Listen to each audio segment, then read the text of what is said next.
If you read the title to the video, you know that this is an interview with a doctor, and I'm going to get to that. And I'm super excited to bring you information that I think is going to help you probably change your life. It changed my life, so I'm excited for you to get to hear that. I just want to quickly talk about what Pray for the Bear is, the YouTube channel. And I want to talk about the way that I'm going to deliver the information from my health journey. So Pray for the Bear, it's a portion of a quote from Kobe Bryant, motivational. It says, if you see me in a fight with a bear, pray for the bear. Anytime I'm with God in my walk, if you see me in a fight with a bear, you better pray for that bear. And that is my ethos right now. That's my entire thing. Is without God, I'm in trouble, but with God, I'm good. That is the base for the YouTube channel. So everything that you're going to hear is going to be about how I was broken and spiritually unfit, and how by getting physically fit and spiritually fit and emotionally well, I was able to take on some pretty big bears and win and come out the other side unscathed. The way that I'm going to give you this information is going to be in almost a chapter setup. So October 2024, I start testosterone replacement therapy. That is where that letter would have started, our first video, and we'll link it below. If you haven't seen it yet, just watch it. 2 years prior to that, I started a journey with a chiropractor to actually be able to walk well and just basic function. And that chiropractor was Dr. LaVallie out of Greater Good in St. Charles, Illinois. He's a friend, and he's an amazing doctor. He is responsible for me being able to move and function well. And that's where my story starts, actually, is with Dr. LaVallie. I am beyond privileged to get to bring you the story from the person that treated me.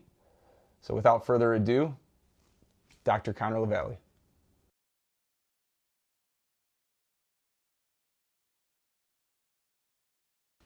Connor, thank you for being here. My pleasure. We don't have a podcast studio yet, or a podcast even. So this is my house, and thanks for being here, man. It's Yep. It's an absolute privilege. I don't know if this ends up going on. Probably one of the best first guests ever on any YouTube channel. So Thank you. Dr. LaVallie, he's been responsible for making my life possible to be fulfilled, and this isn't overstating it. There is no better starting point to talk about health in my journey, and I would say for most people, than to start talking to Connor. Connor, can you tell a little bit about your story and kind of what you saw when I walked in the door? We've known each other for years, so this isn't, I've known him since he was 4. So we know each other well, but the people don't know you. So can you tell them about yourself and, Yeah. Kind of give them a little backstory on how we got to know each other and how we saw each other again 30 years later? Absolutely. No, Pat, thank you so much for having me, buddy. And it's just like, what I do on a daily basis is, look at as to where people show up. And a lot of times sometimes it's in a crisis mode. Sometimes it's a wellness mode where they're trying to get better and increase their vitality or their adaptation. I'll talk a little bit about that. But we've been so fortunate to know each other through our family and our parents and coming together. Can you talk about that a little bit? Like how deep that actually is? It's extraordinarily deep, and most relationships are, if we really kind of dissect them at their most basic level. We had a really, I think, positive or back and forth relationship growing up as to learning, through like the adolescent years and early on as to what are our natural tendencies and drives in life, right? And, you could probably provide some insight on that as well. But, dude, I looked up to you. You were an athlete. You were, I thought you had it all together. I thought you had everything. And that's why this is so cool, is because later on in life, even playing field, both broken to a certain extent, and like, instead of having that adolescent kind of competition thing going on, it was just, yo, I love you. Yeah. Let's do this together. Let's go through. It was cool, but I didn't expect it. I literally walked in the clinic. I think I told you, if this doesn't work, I want my money back. So like that's I think my actual first words. So, so that's where we were starting at with being in pain and not being able to stand up after golfing. Well, and it is true too. Like the more that we come in with knowing each other and knowing our backgrounds and knowing, you know, where we got from point A to point B in our lives and what our history was and who our parents were and all these things that influence our mode of transport throughout the world, it allows us to have more ownership over what the outcome might be, right? So, and I'm completely comfortable with that, especially when I was growing up and going through life and realizing, you know, what do I want to do to focus my energies and make an impact on people on, I always had a natural inclination towards health. I knew there was something massively important about that asset in people's lives. And that started from a performance perspective. You alluded to the sports things early on. And what I had an issue with was breathing difficulties early on. You know, I was on the all-star team for baseball and all these, you know, fun accolades and all this, but I found like real performance detriments that came as a result of what I knew to be somewhat of a fundamental physiological process like breathing. You know, right? Like, kind of important, right? It's freaking huge. Right? It's like it's that connection, and it's that basic function that allows us to be calm. It allows us to have endurance. It allows us to be focused, and allows us to be attentive in our lives on a daily basis, not just in performance, but in health. And that was always the thing that kind of tripped me up. So I always thought, you know, there's got to be an answer that brings more health to the body, more function to the body.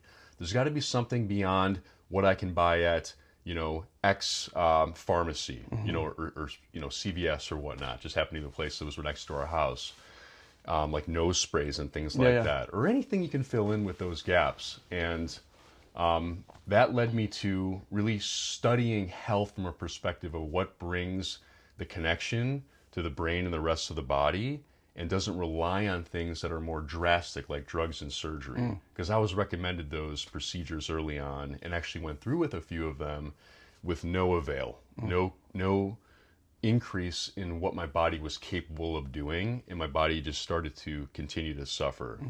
So, you know, in the mainstream scenario, if we want to go into healthcare, we will apply to medical school. We might apply to various forms of vocation that have had a path laid out for us. But my life was really changed by, you know, going through sort of what you went through.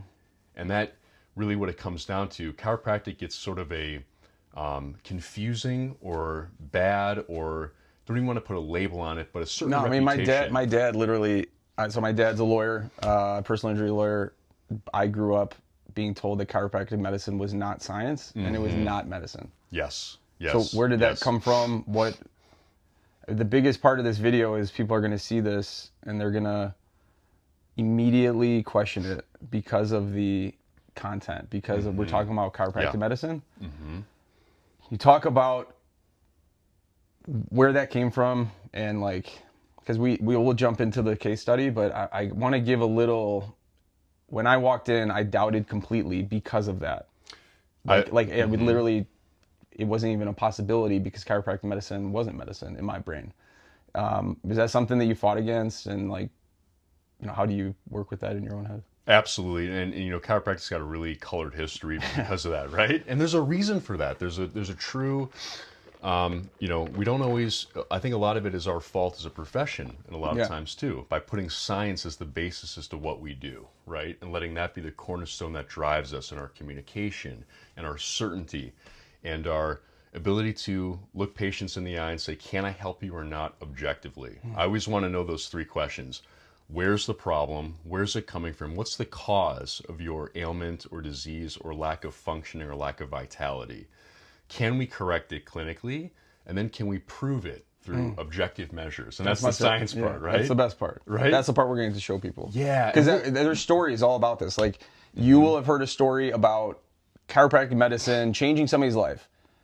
And then I don't know who that person is. Like I am that person today. I'm that person that chiropractic medicine changed my life without a doubt. but we're going to show you how it happened. We're going to show you with the pictures the change, the correction. It wasn't just a temporary change. It was a correction. Like, Yep. that to me is a miracle, man. It's so powerful to hear you say that and to see it be, to witness it on a daily basis, but then also knowing that we can look at it from a perspective of undeniable objectivity, right? And then like, what is also behind the scenes that we can't measure? So the quantum field and all that, that's where it starts to get that woo-woo scenario. But people talk about it's kind of a natural sort of accepted statement in our profession is that chiropractic works, and it always works. And we know it does, but our profession has three stools that we stand on. It's the philosophical, the artistic, and the scientific. We're really good at the philosophy, knowing that, pain management, that's kind of where we've drifted into, but the brain controls every function. The art of it. So how do you actually deliver that care? What are you actually doing when you come into the office? What's the rhyme and the reason as to why you're putting your hands on a certain area and influencing a certain spot that could increase their function or potentially ameliorate their pain or their symptoms? We're much more about increasing, again, how is that brain communicating with the rest of the body? And that comes through the scientific realm of that stool. So it's that three-legged stool that really what the Pierce Results System, which is the way I practice, stands on, is that we want to take the guesswork out as to what we're doing so we get as much healing into the body as possible from the get-go. Is the Pierce Results System the only method or the only methodology that can show? It's a great question. What I love about the Pierce Results System, it's currently the only methodology that can show full spine objective correction when it comes to structure, function with motion X-ray. So video fluoroscopy is that dynamic motion of the spine, and then also infrared thermography. And you do all this at the clinic, right? We do all of that, and that initial sort of view into what the nervous system is doing with that infrared thermography allows us to know where have you been all these years and how has your body been adapting over time. There's other great techniques that have a phenomenal plethora of research behind them, like upper cervical care, which is a very gentle corrections of the area of C1, C2, and that critical junction of the spine that connect to the brainstem and have an impact on the cerebrospinal fluid. The thing about the Pierce Results System, though, Dr. Walter Vernon Pierce, dedicated his life to identifying the areas of the spine that control the spinal cord, cerebrospinal fluid, the impact to the brain, and that connection of the vagus nerve, which a lot of people have heard about. Thankfully, you can go to Google and verify all of this, right? Yeah, so, ChatGPT helps a lot. Yeah. Oh my gosh, it's off the charts. And we're just in the infancy of that, right? Yes. And so what's coming with the technology outside of this, but your health is your greatest asset. You can't get it back. Once it's gone, you hope to recover it with all the assets in the world. Perfect example we always use is like Steve Jobs, billions of dollars, brilliant man, unfortunately developed through his life pancreatic cancer, terrible diagnosis, one that we know is going to be terminal over a certain course of time. Usually it's a short amount of time. He could have given everything in order to correct that. And of course, unfortunately that the genius, which he was, passed away. And a lot of people find themselves in that scenario where you come to a certain realization, whether it's early on or later, that your health is the only thing you really have at the end of the day. And you only get one body, you can't turn it in yet.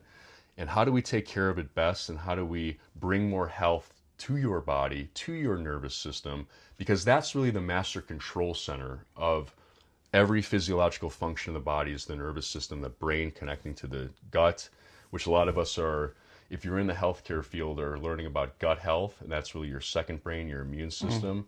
And that's really what chiropractic should be doing, is objectifying where in the spine that interference is present, stopping the brain from connecting to the gut, which is your immune system, to the rest of the body, allowing that nervous system to heal, and then everything has a chance of getting better. That's how I feel my trajectory was I didn't have a shot.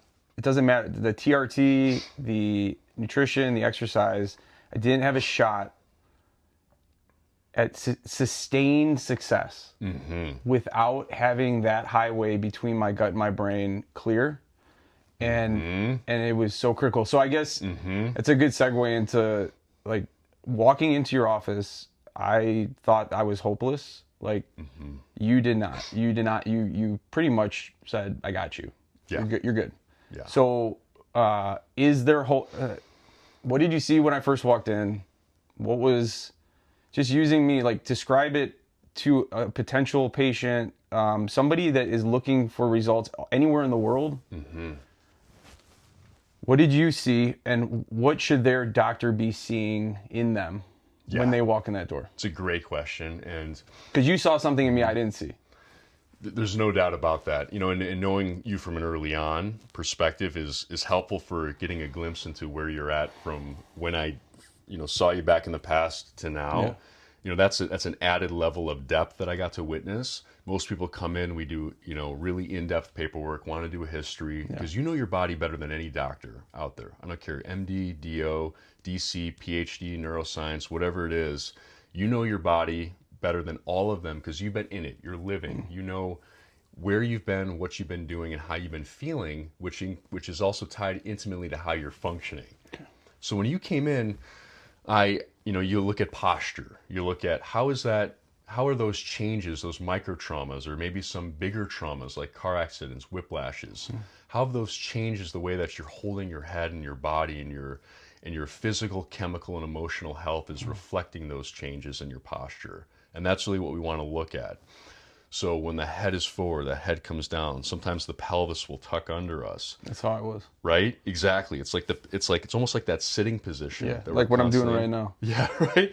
And when I got out of bed, it was like this for the first 20 minutes of the day because I couldn't straighten up, man. I couldn't straighten up. Even if it's like, and you just... Is my mic good, Emily?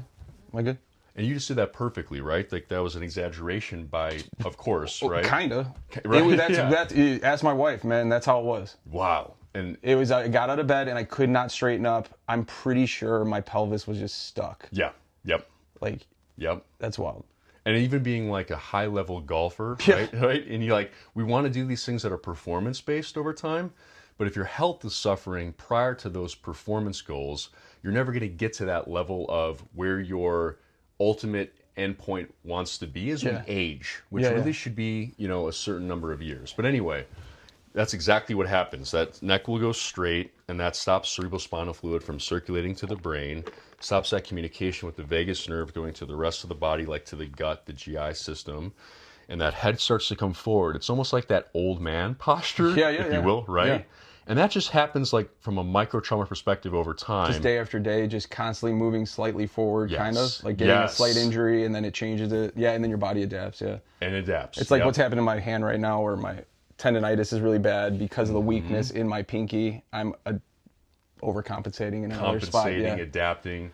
Gibson's law, which is it's an engineering term too, where like the body might buckle underneath and have weakness there where the body starts compensating and righting. But what happens is it doesn't take a whole lot of force then once the body starts compensating in order to create pathology in the system. And that's why So it almost like speeds it up? Totally. Okay. Yep. And so that posture is a reflection of when you first came in. It's to say, hey, where's he been? What's he doing from what we look at? But then we want to use science to say, what is exactly causing that weakness in the body? What's interfering with that brain communicating, not just with the gut, the GI system, but all the way down in the feet, from the heart and the lungs. When that head goes forward, what we see in the 21st century is a huge lock in that upper thoracic area of the spine, which supplies the heart and lungs. The head goes forward, and over time, that doesn't get better if it doesn't move, because about 80% of blood flow to the brain comes from that area moving. So it all comes back to the master control center of the body, which is the brain. And it's through that small area? Yep. There's a few areas that have a bigger impact than others. That's why being specific about what needs correction is critical. How do you determine that when you see my posture and you? And so that's a great question. I don't just want to look and say, oh, he's coming in, he's hunched over. I hope I can just force something in and hope for the best, right? Yeah. You want to be much more specific than that. So what Dr. Pierce developed was the video fluoroscopy. He didn't develop that technology. That's been around. They do laparoscopic surgery, different procedures with that technology to see that they're going to the right area of the body. We'll show a video of mine so that they can see what it's like. Yeah. Perfect, right? But it makes perfect sense if we're what a chiropractor should be doing ideally is identifying what joint and motion segment of the spine, which usually involves 2 vertebrae, is most locked or not moving. Because motion is the key to life, and that also helps with that blood flow and cerebrospinal fluid. And we want to know too what started the soonest and what started the latest, so that we can correct the spine from acute to chronic. So things have been around here in that chronic realm since maybe you were born. Maybe it's due to birth trauma. You had a C-section birth. Right now, 1 in 30 births are C-section related now. It's not like a emergency scenario. There's a lot of control over that. There's some politics around that. Are you about to tell me that you debt snowball, like Dave Ramsey's debt snowball pain management? Is that what you're doing? You take the biggest one and the one that's the most active right now, and you get rid of it so that you can work back to the chronic? I didn't know exactly what you were referring to until you just said it that way. Yeah. That's exactly, and I love Dave Ramsey. Really, holistic. But is type of that what you're doing? guy. You're basically just kind of progressively moving back to the thing that was like the starting point. I mean, exactly right. And that's the only way to get true spinal and neurological correction, which is really how the body heals. It starts with the nervous system. That makes sense. Because in the body, as your mother was conceiving, your father and mother came together, the sperm and the egg. Takes 9 months to create a child. There's a primacy to the nervous system. That's what started it all. That's what develops first. It's the brain stem, then the spinal cord, and then every one of the spinal nerve roots start to develop over time in that hard tissue. Really hard connective tissue. The spine is to protect that vital soft tissue organ that connects the brain to your liver, your heart, your lungs, your gallbladder, your stomach, you name it. So if that's out of whack, the body starts to get weak, and it starts to go into this realm of pathology over time as it starts to inflammation develops, and there's an emotional component to it, a chemical component to it. And we can talk about that for hours, or get as geeky as we want. Well, you guys can let us know if you want us to. They probably will. Honestly, I think they're going to see this and be like, what did you just say? Like, we need a little more explanation. And especially when you consider you have one body and it keeps track and it keeps score over time as to where these micro traumas come in, we want to come back to the nervous system when there's an issue involved. So that's the pure focus is the nervous system. Yeah. Very specifically the spine, correct? Absolutely. Okay. Yep. So how did you? But the thing that messed with my head is how you didn't touch the part that hurt. Mm-hmm. Like. That doesn't make sense to me. There was no cracking involved. Yep. There was very little. It was almost like it wasn't aggressive. It wasn't violent. It was specific. Where does that come from? Like, how did he figure that out? Oh, dude. I mean, these guys are geniuses. I wanted to say right away, like, I stand on the shoulders of giants. Amen. Really. I have not developed this. I got to learn from true geniuses in our profession who went out on a limb. I mean, this guy sacrificed everything to get this technology out there into the profession. Right now there's only about 24 to 26 Pierce Results practitioners in the United States. We hear all the time in our office, how come everybody doesn't do this? And I'm humbled by that. I mean, there's a lot of phenomenal chiropractors that practice in different techniques and do their thing, and it might not be as specific or as corrective or neurologically focused.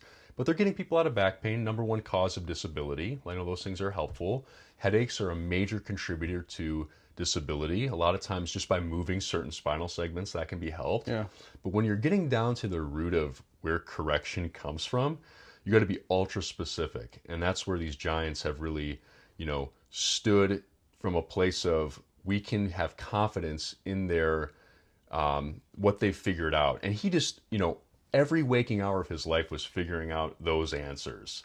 God bless him, man. Oh, it's Thank unreal. you, Dr. Pierce, for doing that, man. Oh, I'm eternally grateful. Seriously, he changed my life. Like, if he hadn't done what he did and you hadn't done what you did, I'm pretty sure, I know I wouldn't be doing this right now, but I would not be I might not be here, dude. Like, I might not be here. I mean, I'm so humbled to hear that. It means a lot. No, I thanks for saying so. I mean, it's just, even pulling up today, coming into this interview too, just seeing you, it's like you're an entirely different person. I mean, just seeing how much connection you have, and you can just tell from talking to a person as well. Like, you look great, you're feeling better, you're functioning better, more importantly, right? Yeah.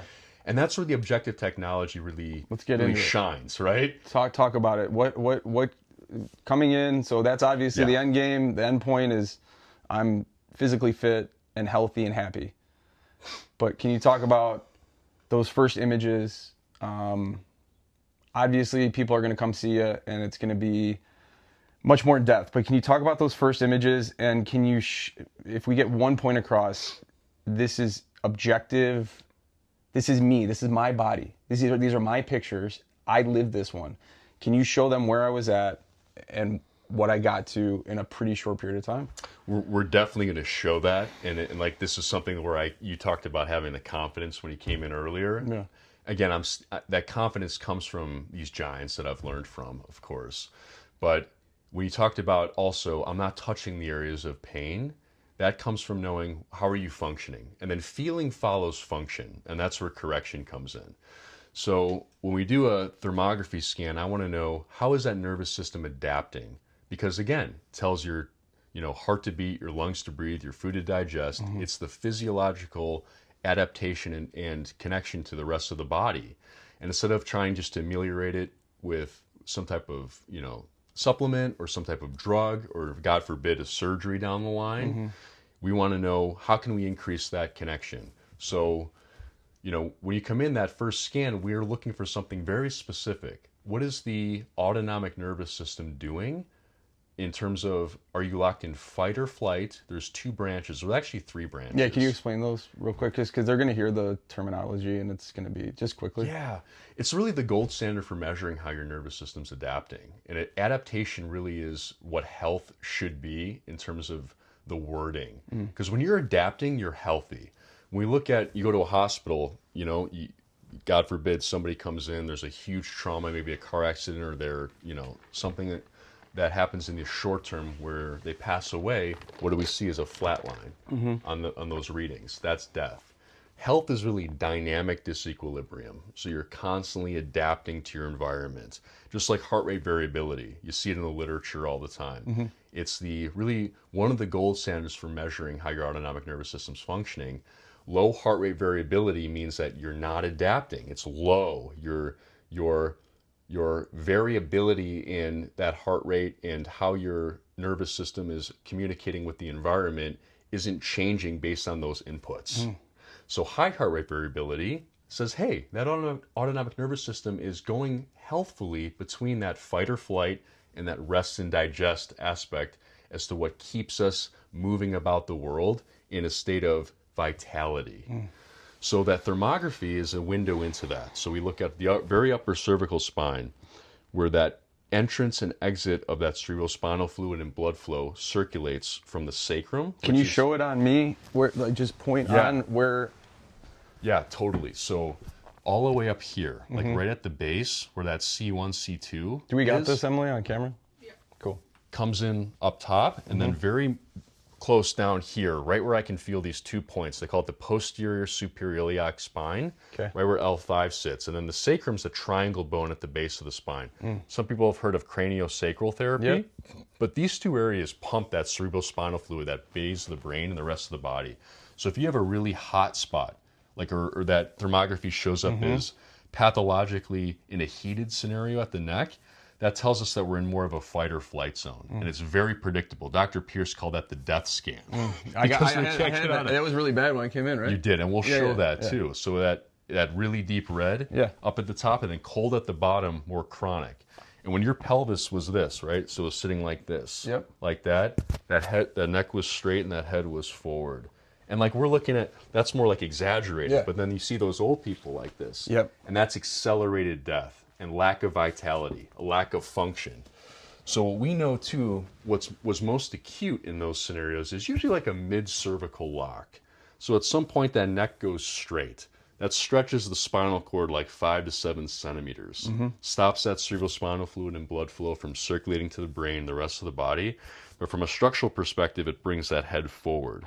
And that's exactly what I was doing. Yes, Yeah, exactly. We looked at it right before we looked at it right before we came in, and it was like. And there's nothing, there's no selling, there's No, nothing. there isn't. It's just like, here's what it is. Here's what we plan to do. that's what it is. And and here's the thing. I sent people to you that I know were largely hopeless, and they're good. Like it's not even. I'm not a one-off. This is a standard thing. This isn't even like a. It's not like a far-off potential. It's like the overwhelming probability is that you will get well. Yeah. And so what we saw with your case too, when you first came in, I can see how your posture is doing. I can see how your attitude is too, because that's going to influence, again, every function in your body. So when the neck goes straight, that pelvis will tuck under us and that low back will go straight. And what we want to do is know, where is that straightening or stretching of that spinal cord coming from? So the first thing that we did was we looked at that motion imaging to see, hey, okay, that neck is straight, but... The fluoroscopy? Exactly, the video fluoroscopy. And I want to know, too, so the structure doesn't just, in that static realm, where I just see a straight neck, that doesn't tell us everything as to how the body's functioning. We want to see it in motion. So we saw was your C5, C6 vertebra was locked in flexion. We see that all the time nowadays. It's very common because we're looking at our phones all day. That's why you're always telling me to do this. Yeah, that Pull extension. back. Yeah. Dude, exactly, right? Yeah. Because it's taking you out of cyberspace, Yeah, right? yeah. And we have, moms who are bringing down with their kids, they're, tech geniuses and other people, it's just always forward. Yeah. Shoulders go forward, pectoralis major gets tight, rhomboid muscles get weak. So it's which is the way my body always was. I was always strong in my chest, weak in my back, getting back pain, getting hurt all the time. Yes. Forward leaning. Yes. My entire life. And you're a high level golfer too. Yeah, I mean, and learn to do it with those things. But it's golf's a little bit easier without that. Yeah. Right? When you're moving right? Yeah. And so if I see a straight neck and it's moving well, I know that there's something else going on that we can influence. But you had that lock at that C5, C6 region. I would say that's 90% of the time. That area too doesn't have a whole lot of ligament connection. So there's not a lot of soft tissue stability there. It's just what we call the keystone of the cervical spine. That also supplies the thyroid.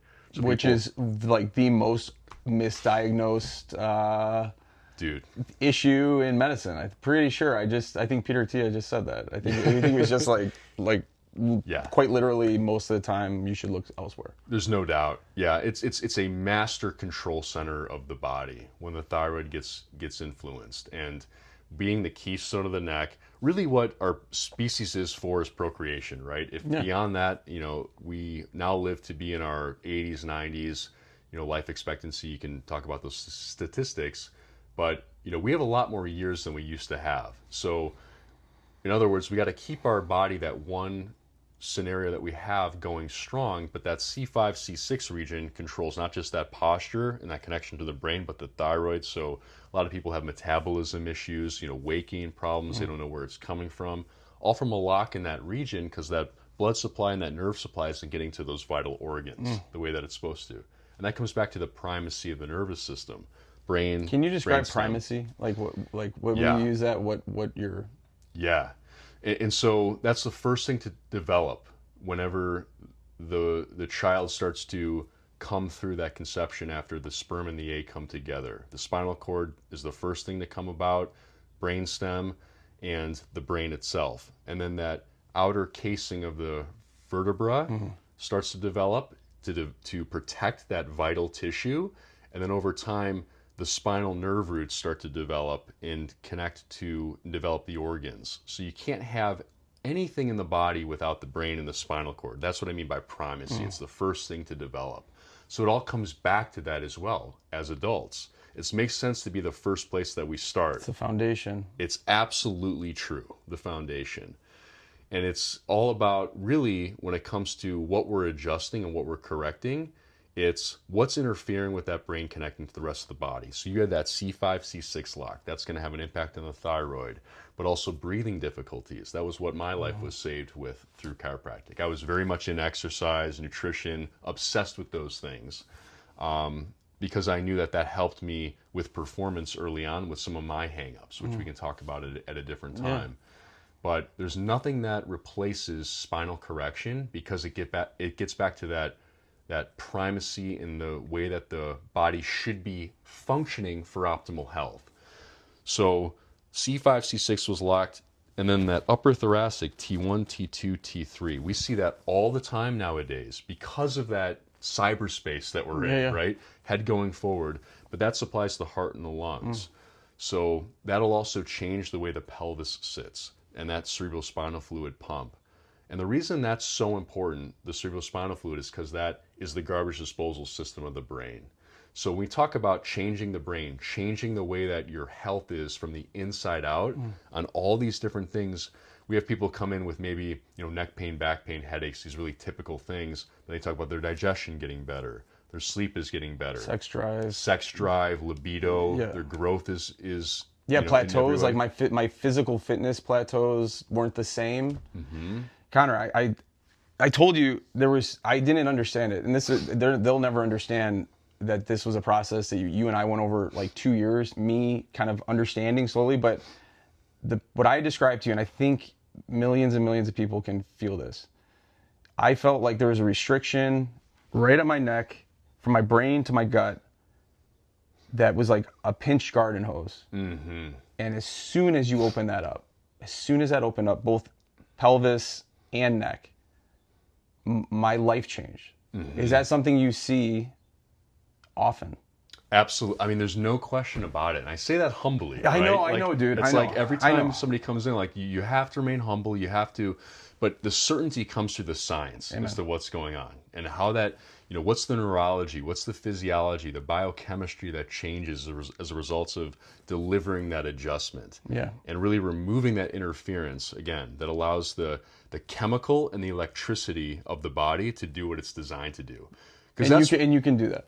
No doubt. Like that's what I want the people to know. That if they even just called you and said, "Hey, I need help," and you couldn't help them because they're in a different, you can help them. Absolutely. And where people come from, right, and how they show up, it's like, can we get you from, 50% to 70%? That's a whole new life, right? A lot of times we have that confidence because we're relying on the science, but we'll see through your images in your case study.